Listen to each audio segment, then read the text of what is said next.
पूरे मुल्क विच अजकल गर्मी का जोर है तो लोड शेडिंग ने इस गर्मी नूं होर भी तड़का ला छड्डिया है, जिहदे नतीजे विच हुकूमत वालों कराची वालियां नूं ते हीट स्ट्रोक दीयां वार्निंगां भी मिल गईयां ने, पर लाहौरियां ने इस गर्मी का तोड़ लभ लिया है।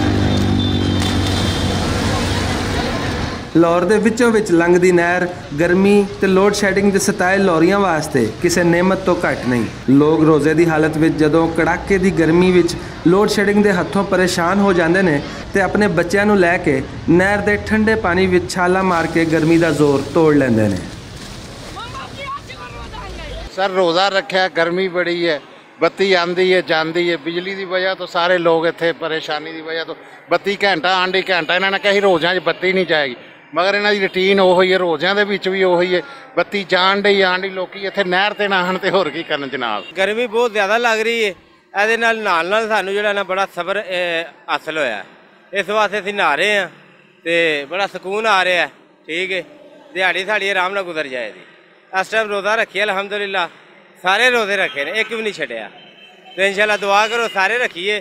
ਦਿਹਾੜੀ ਮਜ਼ਦੂਰੀ ਕਰਕੇ ਆਏ, ਹੱਥ ਵੇਖੋ ਸਾਡੇ ਹੁਣ ਆ ਕੇ ਇੱਥੇ ਜਾਂਦੇ ਆ ਨਹਾ ਕੇ ਤੇ ਫਿਰ ਚਲੇ ਜਾਵਾਂਗੇ। ਨਹਿਰ ਦਾ ਇਹ ਪਾਣੀ ਸਿਰਫ ਲਾਹੌਰੀਆਂ ਦੇ ਕਾਲਜੇ ਨਹੀਂ ਠਾਰਦਾ, बल्कि दूजे शहरों तो अपने अपने कामों वास्ते लाहौर आए मुसाफिरों के सीने भी ठंड पाता है, जिहदे नाल रोज़ेदारां दे रोज़े का औखा टाइम भी लंघ जाता है ते मुफ्त विच स्विमिंग पूल के मज़े भी मिल जाते हैं।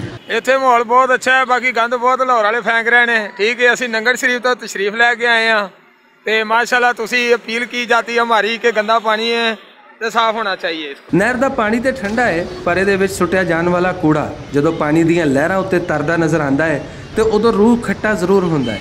ऐसे लिए इत्थे नहान वालियां दी बेनती है कि नहर नूं साफ रखिया जाए। नहर का जिहड़ा पानी है लोग कूड़ा सुटदे ने, इसलिए माहौल ते भी असर पैंदा ते नाल नहान ते दिल भी नहीं करदा। लाहौर नूं पैरिस वर्गा आखन या बनाने वाले हुक्मरान ते उन्हां वालों लोड शेडिंग के खात्मे दे कीते जाने वाले दावियां दी हकीकत वेखनी होवे ते लाहौर दी नहर ते आके वेखी जा सकदी है। कैमरामैन जिशान भट्ट दे नाल असगर अली, बुलेखा टीवी, लाहौर।